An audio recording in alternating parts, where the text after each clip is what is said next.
Hello friends, ജിൻഡോയാണേ.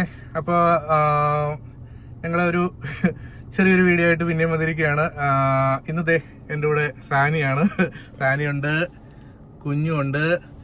അപ്പോൾ ഞങ്ങളിന്ന് Bournemouth അങ്ങനെ ഒരു സ്ഥലത്തേക്ക് പോകാം കേട്ടോ. അത് അവിടെ വലിയ ബീച്ചും അങ്ങനെ കുറേ സംഭവങ്ങളൊക്കെ ഉള്ളതാണ്. ഞങ്ങളെല്ലാം ഇറങ്ങിയപ്പോൾ തന്നെ ഏകദേശം 1:30 എല്ലാ ആഴ്ചയും ഇതുപോലെ സമയത്തിനനുസരിച്ച് ഞങ്ങളിങ്ങനെ നേരത്തെ തീരുമാനിക്കും, പക്ഷേ പോകാറിറങ്ങുമ്പോഴത്തേക്ക് ഉച്ചയാവും. അപ്പോൾ ഇന്ന് ഞങ്ങൾ ബീച്ച് കാണാൻ പോവുക. ബീച്ച് അവിടെയുള്ള സ്ഥലങ്ങളൊക്കെ കാണിച്ചു തരാം. അപ്പോൾ നിങ്ങളും കൂടെ പോരെ. ഇസ്മി ജിൻഡോയുടെ പുതിയൊരു വീഡിയോയിലേക്ക് നിങ്ങൾക്ക് സ്വാഗതം.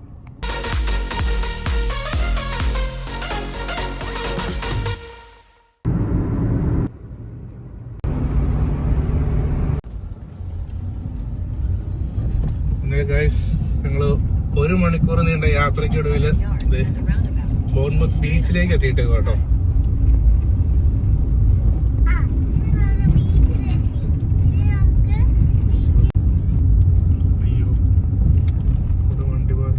അപ്പോൾ ഫ്രണ്ട്സ്, ഞങ്ങളിത് ബോൺമൗത്തിലെ മനോഹരമായ ബീച്ചിൽ വന്നിരിക്കുകയാണ് കേട്ടോ. അതെ, കുഞ്ഞു വന്ന വഴിയെ അവൾ മണ്ണിലിറങ്ങി പരിപാടി തുടങ്ങി. ഇവിടെ കളിക്കാൻ പറ്റിയ ഡ്രസ്സിലൊന്നും അല്ല വന്നത്, എന്നാലും പുള്ളിക്കാരി ചാടി.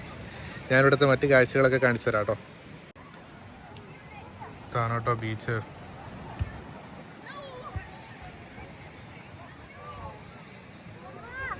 വളരെയധികം അങ്ങോട്ട് നീണ്ടു കിടക്കുന്ന ഒരു ബീച്ചാട്ടോ അത്. ഇങ്ങ് ദൂരെ വരെ ഇങ്ങനെ നീട്ട് നിവർന്ന് ഇങ്ങനെ ബീച്ച് ഇങ്ങനെ കിടക്കുവാണേ. ഞങ്ങൾ ബീച്ചിൻ്റെ ഒരു സൈഡിൽ കൂടെ ഇങ്ങനെ നടന്നിങ്ങനെ പോയിക്കൊണ്ടിരിക്കുക കേട്ടോ. ഇന്ന് ഇടദിവസമാണെങ്കിലും, ഇന്ന് വ്യാഴാഴ്ചയാണ്. അപ്പോൾ ഇടദിവസമാണെങ്കിലും അത്യാവശ്യം ആൾക്കാരുണ്ട്. വലിയ നീളമുള്ള ബീച്ചായതുകൊണ്ട് തന്നെ അവിടെ ഇവിടെയൊക്കെ ആയിട്ട് ആളുകളുടെ സൗകര്യത്തിനനുസരിച്ച് ഇങ്ങനെ പോയി വെള്ളത്തിൽ ചാടുമോ.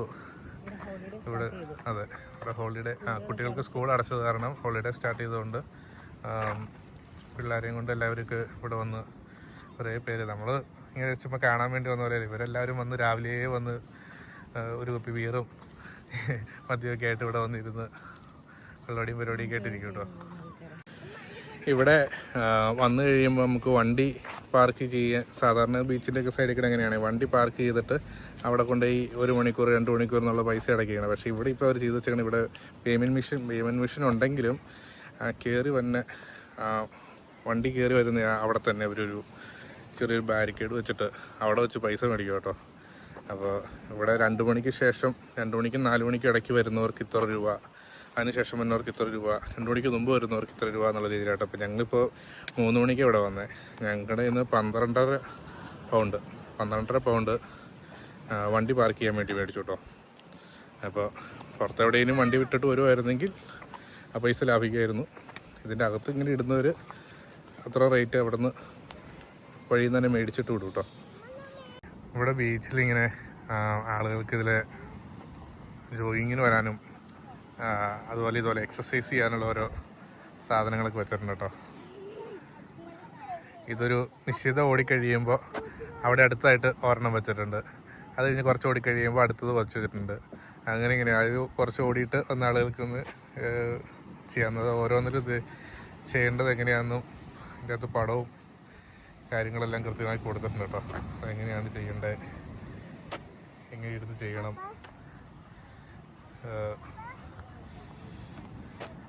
ഇവിടെ വന്ന് അങ്ങനെയാണോ? അതങ്ങനെയല്ല. UK ആടിനെ കണ്ടോ ഗൈസ്?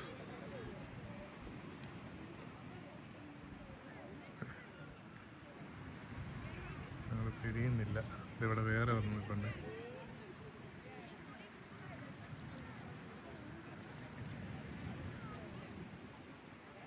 പുല്ല് തിന്നുവാണേ.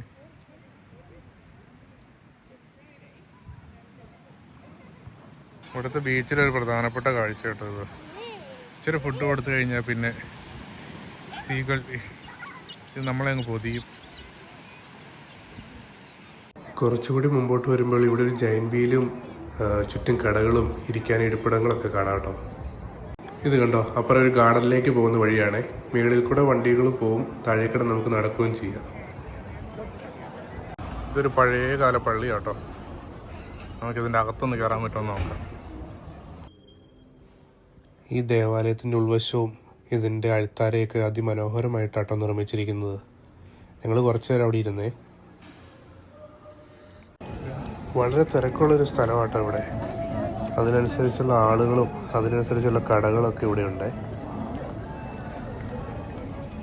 ഇത് കണ്ടോ, വിവിധ തരം മുട്ടായികൾ വിൽക്കുന്ന മനോഹരമായ ഒരു കട. ഇത് കണ്ടോ, കടലുമായിട്ട് ബന്ധം വരുന്ന രീതിയിലുള്ള പലതരം ഉൽപ്പന്നങ്ങൾ, നമ്മുടെ കക്ക അങ്ങനെയുള്ള ശംഖ് പോലത്തുള്ള സാധനങ്ങൾ കൊണ്ടുണ്ടാക്കിയേക്കണ പലതരം സാധനങ്ങൾ. ശംഖ് കൊണ്ട് ഉണ്ടാക്കി ചെയ്യുന്ന സാധനം നല്ല ഭംഗിയുണ്ട്, നല്ല ക്രാഫ്റ്റ് പോലെ ഉണ്ടാക്കിയേക്കുന്നത്. ചെറിയൊരു ലോക്കൊക്കെ ഉണ്ട് ഇവിടെ. കടകളിലെ കാഴ്ചകൾ കണ്ടിട്ട് ഞങ്ങൾ നേരെ വന്നത് ഇവിടുത്തെ ഒരു ഗാർഡനിലേക്കാട്ടോ. ഈ ഗാർഡൻ ഇങ്ങനെ നീണ്ടു കിടക്കുന്നതാണ്. ഇതിൻ്റെ അങ്ങേയറ്റത്തിൽ ആ സൈഡാട്ടോ കടൽ. അപ്പോൾ ഇവിടെ ഇങ്ങനെ വരുന്നവരെല്ലാം ഇവിടെ പിക്നിക്കിന് വരുന്നതും വിശ്രമിക്കാനൊക്കെ ആയിട്ട് ഒത്തിരി പേര് അവിടെ ഇവിടേക്ക് ഇരിക്കുന്നതൊക്കെ ആയിട്ട് കാണാം കേട്ടോ. ഇത് കണ്ടോ, ഇവിടെ ഈ വലിയ ഗ്രൗണ്ടാണേ. അതിൻ്റെ സൈഡിൽ കിടന്ന് ഇങ്ങനെ പോകുമ്പോൾ ഇടയ്ക്ക് വരെ ചെറിയ പാലവും അതിനപ്പുറത്തേക്കിടെ പിന്നെ ഇങ്ങനെ വളഞ്ഞ് ഇങ്ങനെ വെള്ളം പോകട്ടോ. നേരെ കടലിലേക്കാണ് പോകുന്നത്. എൻ്റെ ലെഫ്റ്റ് സൈഡിൽ കണ്ടോ ഗാർഡനിൽ നല്ല ഇരിക്കാനുള്ള സ്പേസും വളരെയധികം മനോഹരമായിട്ടാട്ടോ ഇവിടെ ഇവർ ഈ ഗാർഡൻ ക്രമീകരിച്ചിരിക്കുന്നത്. ഇത് കണ്ടോ ഫ്രണ്ട്സ്, ഈ ഗാർഡനിലെ ഒരു പഴയ മരമാണ്. അതിൻ്റെ വേര് തന്നെ കണ്ടോ.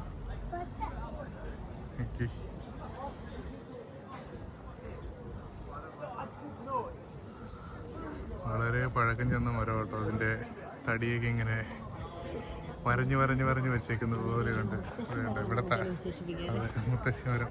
ഇവിടെ ലൈറ്റൊക്കെ ഉണ്ട് കേട്ടോ. ഈ ലൈറ്റ് രാത്രി ആകുമ്പോഴത്തേക്കും മരത്തിലേക്ക് ഇങ്ങനെ പ്രൊജക്റ്റ് ചെയ്ത് വയ്ക്കും. ഇത് നമ്മുടെ ബീച്ചിന് നേരെ ഓപ്പോസിറ്റുള്ള ഗാർഡൻ കേട്ടോ. ഇവിടെ 2 ഗാർഡൻ ഉണ്ട് അടുത്തടുത്ത് തന്നെ. നീളത്തിലങ്ങ് പോയി കഴിഞ്ഞാൽ കാണുന്ന ജോയിൻറ്റ് വീലിനപ്പുറമാണ് ബീച്ച്. ഇങ്ങനെ കിലോമീറ്റർ കണക്കിന് നീണ്ടെടുക്കും കേട്ടോ.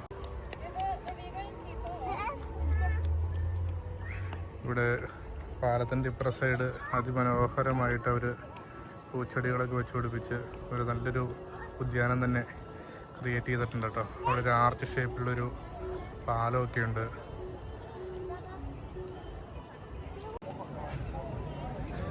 ഞങ്ങൾ തിരിച്ച് ബീച്ചിൽ വന്നു കേട്ടോ. അവരവിടെ കടലിലേക്ക് ഇറങ്ങിയിരിക്കണേ. കടൽപ്പാലം, ഇവിടുത്തെ ബോൺമൗത്ത് പിയർ, അങ്ങോട്ട് ചുമ്മാ അങ്ങേറ്റം വരെ ഒന്ന് പോയിട്ട് വരാമെന്ന് ഓർത്തു. ഈ ബീച്ചിൻ്റെ ഏതാണ്ട് പകുതി സ്ഥലത്തു നിന്നാണ് കേട്ടോ ഞാൻ, ഈ പകുതി ഏരിയയിൽ നിന്നാണ് ഞാൻ ഈ വീഡിയോ എടുക്കുന്നത് കേട്ടോ. ഒരു സൈഡിൽ നിന്ന് അങ്ങേറ്റത്തേക്ക് നോക്കിക്കഴിഞ്ഞാൽ അങ്ങ് ദൂരെ വരെ കാണുന്നത് ഈ ബീച്ചാട്ടോ. നീണ്ടു തോർന്ന് ഇങ്ങനെ കിടക്കുന്നത്.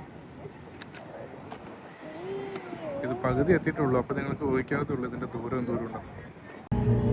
ഞങ്ങൾ തിരിച്ചു വന്നപ്പോൾ റോയൽ എയർഫോഴ്സിൻ്റെ റെഡ് ആരോസ് എന്ന് പറഞ്ഞു ഫ്ലൈറ്റിൻ്റെ അകത്ത് നമുക്ക് അകത്തിരുന്ന് അതിൻ്റെ അകത്ത് എങ്ങനെ പോകുന്നതെന്നോ അതിൻ്റെയൊക്കെ നമുക്ക് എക്സ്പീരിയൻസ് ചെയ്യാൻ സാധിക്കും. അപ്പോൾ അതിനു വേണ്ടി ഉണ്ടാക്കി വെച്ചേക്കുന്ന ഈ സാധനമാണ്. അപ്പോൾ ഞങ്ങൾ പോയി ഒന്ന് അതിൻ്റെ അകത്ത് കയറാൻ പോവുകയാണേ.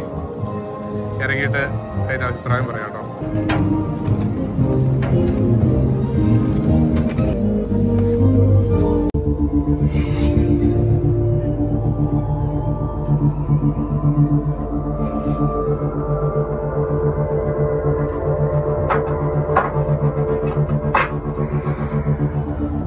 Hi, I'm Squadron Leader David Montenegro, Red One. Welcome to the Royal Air Force Association's Red. Now hold on tight and welcome to our world. Tower Red Arrows request taxi for runway 05. 80 knots, 90, 100, no drill. All 9 jets airborne on the displaying takeoff. 500 feet now ready. Roll, go for the twister. Up over the top. And back down, 0G to accelerate. 350 knots, back over the top again, maintaining that speed. Rolling down, ready to split. Go. 90 degrees of bank, pulse 6G. There's heading 164, ready for a 270 degrees derby. Roll. Go. Roll. Roll. Go. Pitch up. Roll. Right rudder. Roll. Push. Roll. Left rudder. Roll left. Pitching clear to the right. Up. ശരിക്കും നമ്മളൊരു വിമാനത്തിൽ കയറിയിരുന്നാൽ എങ്ങനെയിരിക്കുമോ അതുപോലെ തന്നെ കേട്ടോ ഇതിൻ്റെ പറക്കുന്നതൊക്കെ നമുക്ക് അതുപോലെ അനുഭവിക്കാനായിട്ട് സാധിക്കും കേട്ടോ ഇതിൻ്റെ അകത്തിരുന്നാലേ. Smoke on. Go for final maneuver. Closing speed 700 knots. And Tower Red 7. Final approach. Runway 05. 120 knots. And touchdown. Nose wheel down. 100 knots. Touch a brake.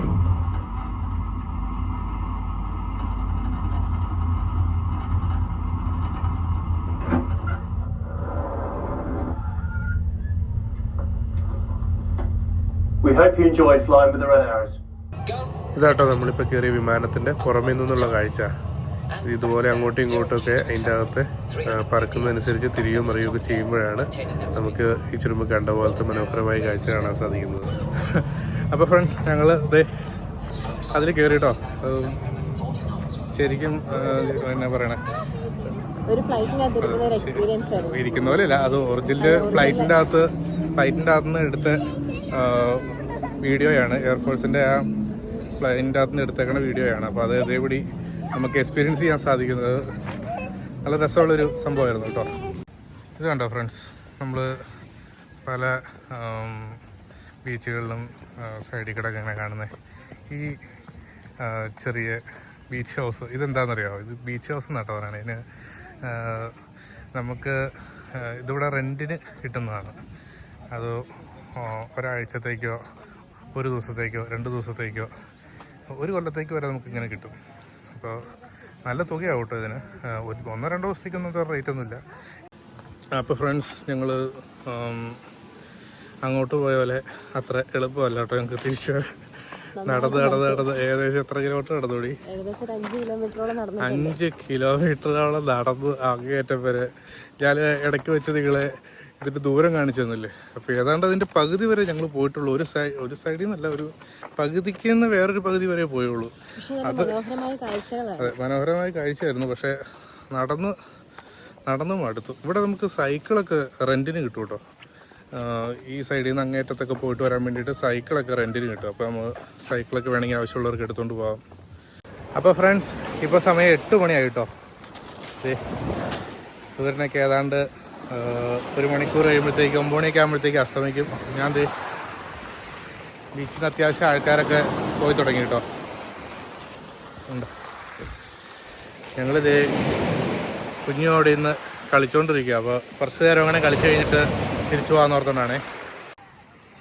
കുഞ്ഞ് നല്ല തകർത്ത് മണ്ണി കളിക്കുവാണേ. കുറച്ച് സാധനങ്ങളൊക്കെ മേടിച്ചിട്ടുണ്ട്. ഇത് കണ്ടോ, അതുപോലെ ഫിഷിൻ്റെ സ്റ്റാറിൻ്റെയൊക്കെ അച്ചുണ്ടാക്കി ഇങ്ങനെ കളിച്ചോണ്ടിരിക്കുക കേട്ടോ. അപ്പോൾ ഫ്രണ്ട്സ് ഞങ്ങളിത് ഇന്നത്തെ ഞങ്ങളുടെ ബീച്ച് കറക്കും ബോൺമൗത്ത് കറക്കമൊക്കെ കഴിഞ്ഞിട്ട് ബീച്ചിൽ തന്നെയാട്ടോ ഞങ്ങളിത് തിരിച്ച് വണ്ടിയിൽ കയറി ഇരിക്കും കേട്ടോ. ഞങ്ങൾ പോവുകയാണ്. ഇപ്പോൾ ഏകദേശം സമയം 9 മണിയായേ. ഇപ്പോൾ ഏകദേശം ഒരു 10-10:15 കൂടി വീട്ടിൽ ചെല്ലും. 1.25 മണിക്കൂർ യാത്രയേ ഉള്ളൂ. അപ്പോൾ എല്ലാവർക്കും ഇന്നത്തെ വീഡിയോ ഇഷ്ടമായെന്ന് വിശ്വസിക്കുന്നു. അപ്പോൾ മറ്റൊരു വീഡിയോ ആയി കാണുന്നത് വരെ ബായ്. ബൈ. കുഞ്ഞു ബൈ.